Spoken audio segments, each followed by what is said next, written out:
చేసిండు, పాత బకాయిలు రద్దు చేసిండు, ఆటోమేటిక్ రెన్యువల్ తెచ్చిండు, ఈత వనాలు పెట్టిండు కేసీఆర్. కాంగ్రెస్ వాడు వచ్చి ఏం చేసిండు? మంత్లీ మామూలు, ఏడాది మామూలు ఇవ్వకపోతే కళ్ళు డిపో మీద దాడి, జైళ్ళల్లో పెట్టుడు. మా సిద్దిపేట గౌడ అన్నలు మొన్న నెల రోజులు జైల్లో ఉండొచ్చారు. 40 లక్షలు లంచం ఇచ్చిరట పాపం. ఏది బయటకు వచ్చినందుకు లంచమైంది 40 లక్షలు. ఇది కాంగ్రెస్ కథ. ఎవరినే నాయన మీరు పోగు వచ్చింది? ఎవరు రైతులను ఆగం చేస్తుంది, గౌడన్నలను ఆగం చేస్తుంది, మా మత్స్యకారులను ఆగం చేస్తుంది. ఎవరికన్నా ఒక్కరికి మీరు చేసిన మంచి పని ఏమైనా ఉందా? ఇంకా పిల్లల చదువులు ఖరాబ్ చేస్తారా ఎవడన్నా? ఫీజు రియంబర్స్మెంట్ ₹1 ఇవ్వలే రేవంత్ రెడ్డి. నేను ఛాలెంజ్ చేస్తున్నా, కరోనా వచ్చిన నాడు కూడా 1500 కోట్లు ఫీజు రియంబర్స్మెంట్ ఇచ్చినాం మేము. మా ఎస్సీ ఎస్టీ బీసీ పిల్లల చదువులు దెబ్బతినద్దని. కరోనా వచ్చినా కష్టం వచ్చినా కేసీఆర్ రైతు బంధు ఆపలేదు, పిల్లల చదువులు ఆపకుండా ఫీజు రియంబర్స్మెంట్ పైసలు ఇచ్చిండు. నువ్వెందుకు ఇస్తలేవు? మూటలు ఢిల్లీకి మోయడానికే సరిపోతుందా? పిల్లల చదువులకు నీకు పైసలు ఇయ్యే చేతనైతే లేదా? ఏం చెప్పినావు ఆ రోజు? ఎందుకు పిల్లల చదువులకు పైసలు ఇవ్వవు కూడా మనం అడగాలి. అందుకే ఈ కార్డు దయచేసి మీరు ప్రతి ఇంటికి కూడా ఇవ్వాలి.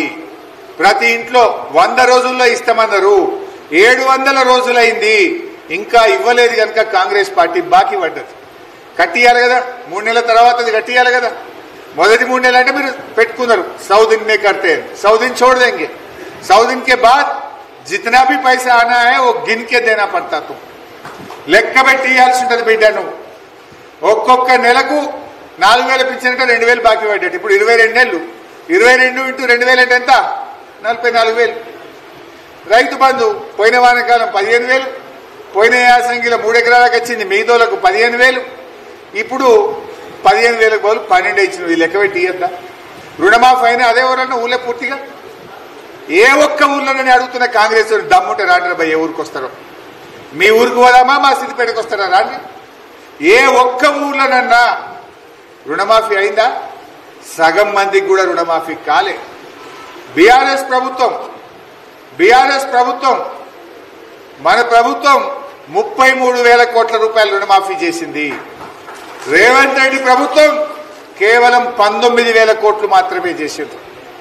మనం 2 దఫాల్లో 33,000 కోట్లు రైతులకు రుణమాఫీ కింద చెల్లిస్తే వీళ్ళు ఇచ్చింది 19,000 కోట్లు మాత్రమే. ఏకకాలంలో చేస్తాం.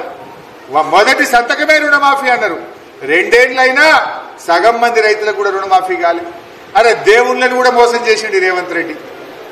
ఏడబోతే ఆడ దేవుడి మీద ఒట్టు పెట్టిండు, లక్ష్మీ నరసింహస్వామి మీద ఒట్టు పెట్టిండు, మల్లన్న దేవుడి మీద